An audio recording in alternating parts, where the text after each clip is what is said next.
Здравейте на всички! Благодаря ви, че дойдохте на днешната пресконференция, на която няма да говоря като политик и политически. Ще говоря с изключително притеснение за нещата, които установихме, че се случват в Столична община и по-точно в дирекция управление и анализ на трафика. Онази същата дирекция, която се управлява от небезизвестния неин директор Митко Светофара, за който сме говорили многократно. Бихме искали да сигнализираме с днешната пресконференция на нашето общество за изключително сериозни пропуски в киберсигурността на дирекция управление и анализ на трафика, пропуски, които потенциално могат да доведат включително до заплахи за националната сигурност. И бих искал да ви обясня защо това е така. Системите на дирекция управление и анализ на трафика контролират светофарите на София, контролират и видеозаснемането и видеонаблюдението в града.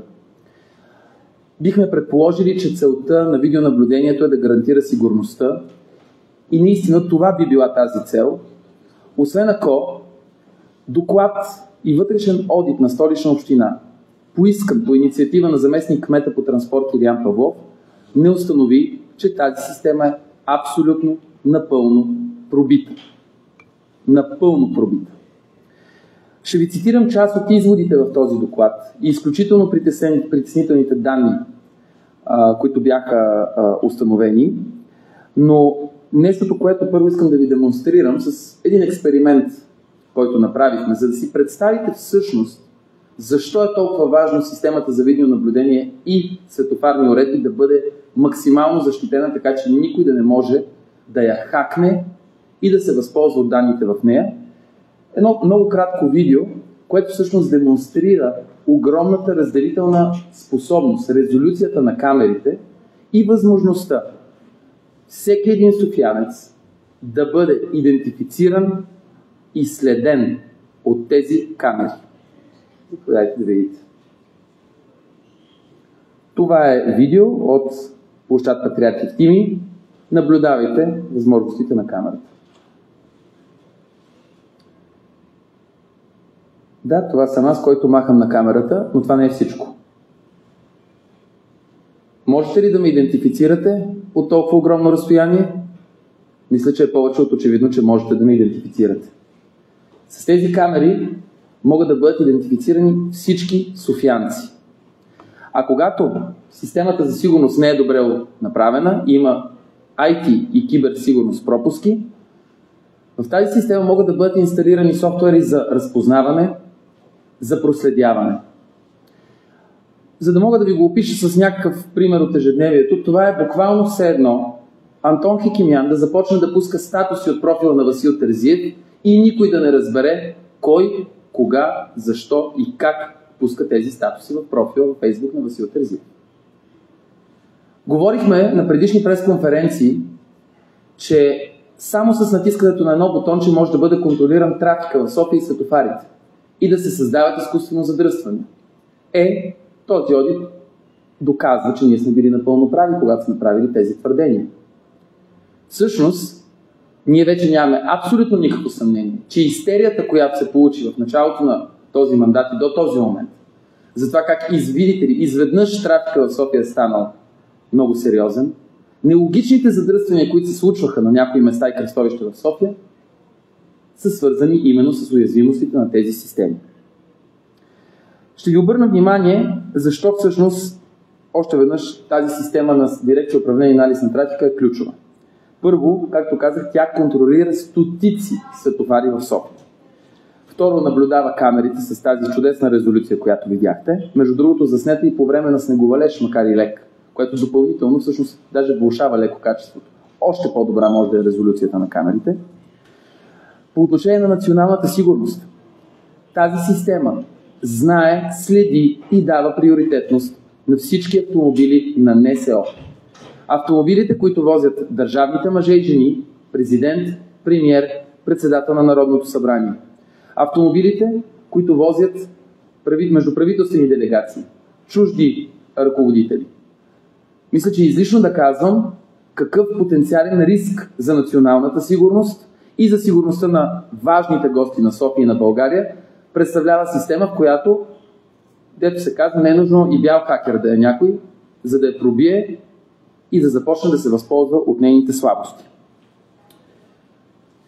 За да не преразказвам, само ще ви цитирам откъси от този доклад за оценка на киберсигурността и информационните системи, сървърно и мрежово оборудване на Дирекция управление и анализ на трафика.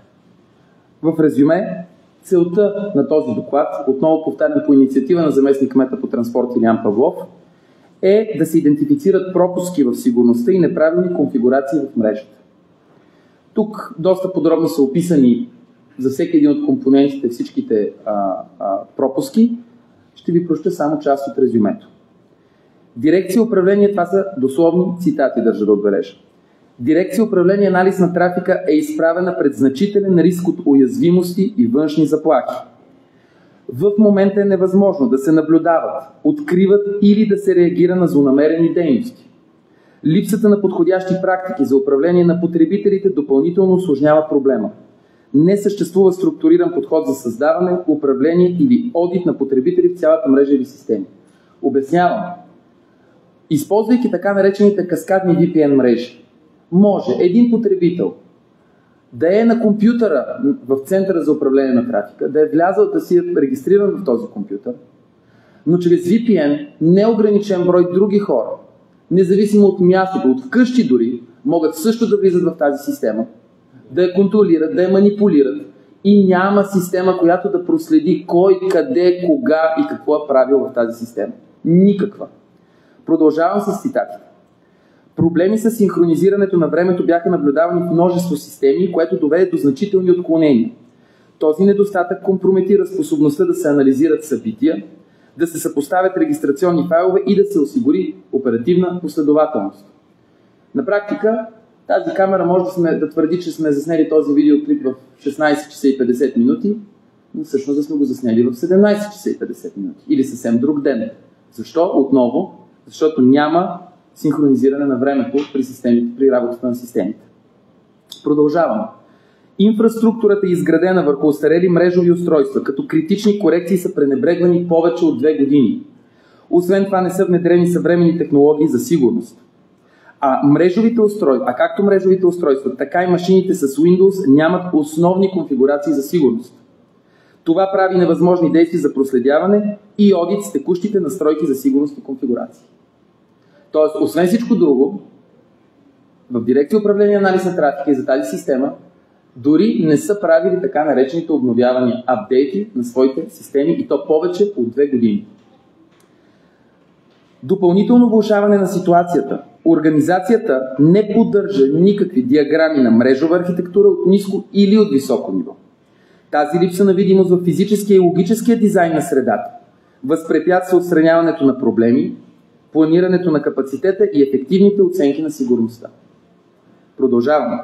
Няма оперативна документация, стандартизирани процедури или дефинирани процеси.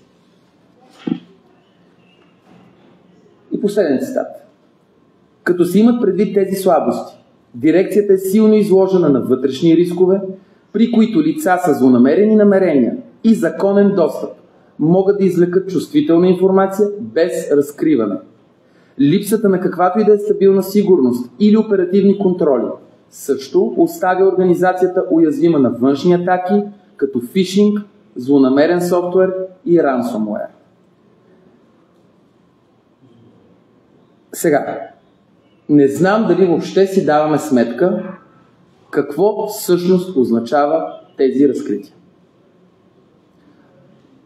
Това означава, че в този момент в системата за контрол на камерите и на видеонаблюдение може вече да има инсталирани софтуери за лицево разпознаване, за проследяване на хора и автомобили. И когато това се прави по този начин, с нерегламентирани действия, без начин да се проследи кой, кога и как го прави, мисля, че е ясно какви биха били причините някой да се възползва от тези уязвимости. За да проследи кой с кого се среща, кой къде ходи, кой какво прави. И потенциално това нещо да се използва включително за рекет, изнудване, заплахи, за принуждаване на политици, съдии, прокурори, журналисти, публични лица, от които зависи нашата държава да вършат определени дейности под заплахата, че, например, нечия среща някъде ще бъде разкрита благодарение на тези камери.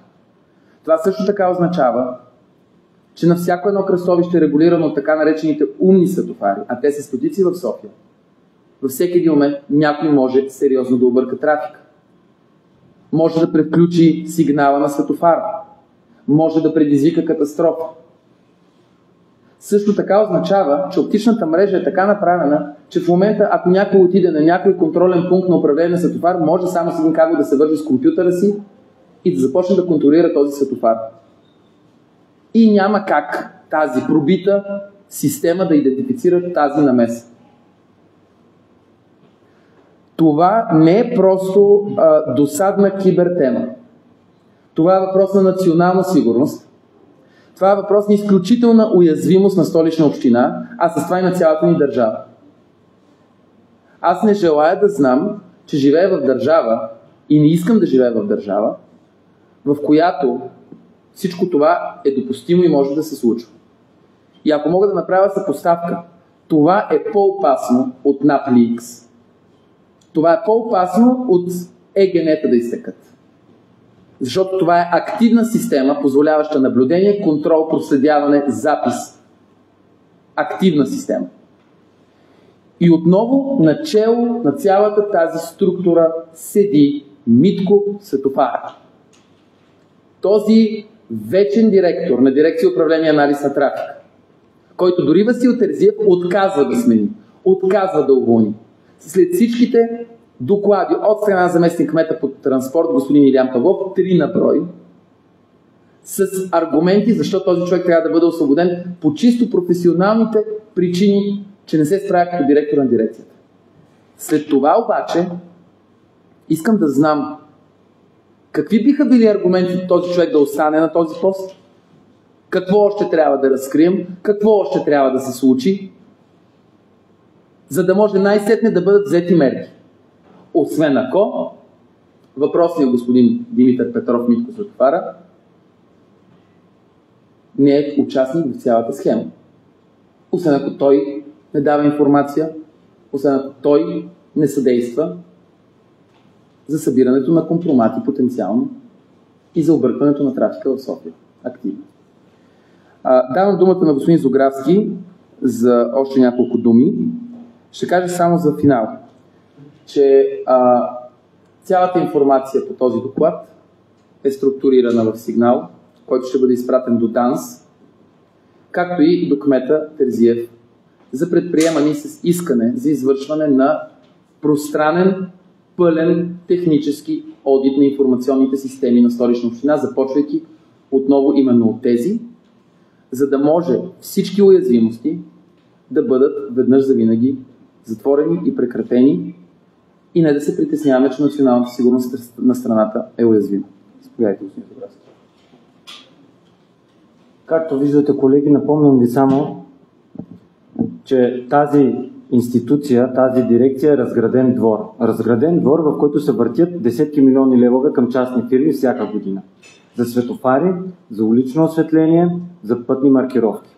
Когато почваме да го подреждаме този разграден двор, да спираме кранчетата, да завишаваме контрол, а и част от дейностите да ги връщаме обратно в Столична община, така че да не плащаме на фирми рекетьори, които да печелят на наш гръб и на гърба на данъкоплатци, получаваме този изключително сериозен отпор.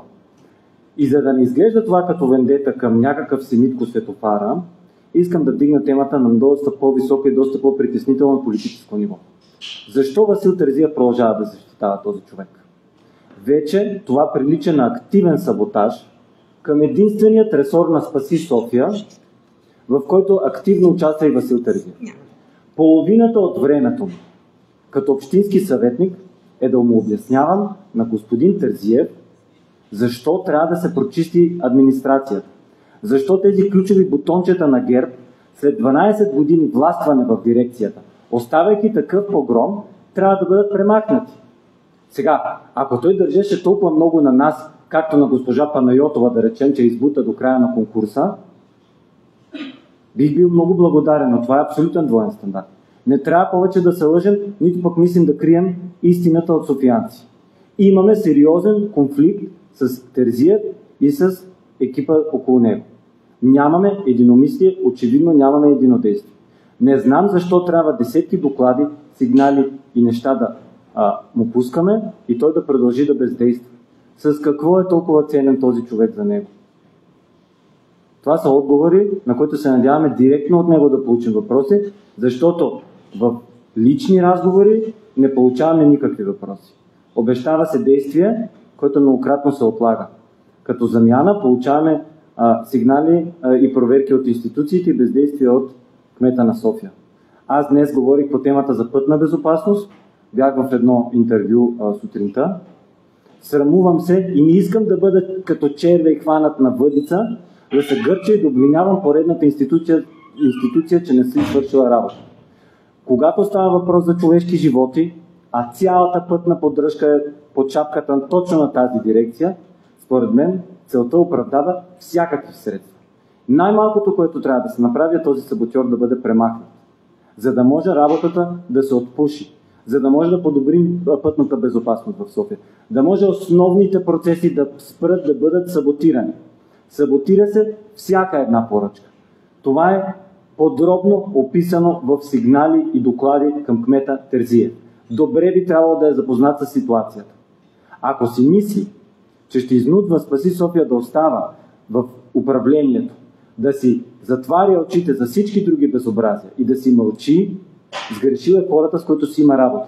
Мислихме, че се познаваме добре. Явно не сме се познавали добре, защото излиза, че имаме доста големи противоречия. И това идва края на тази линия.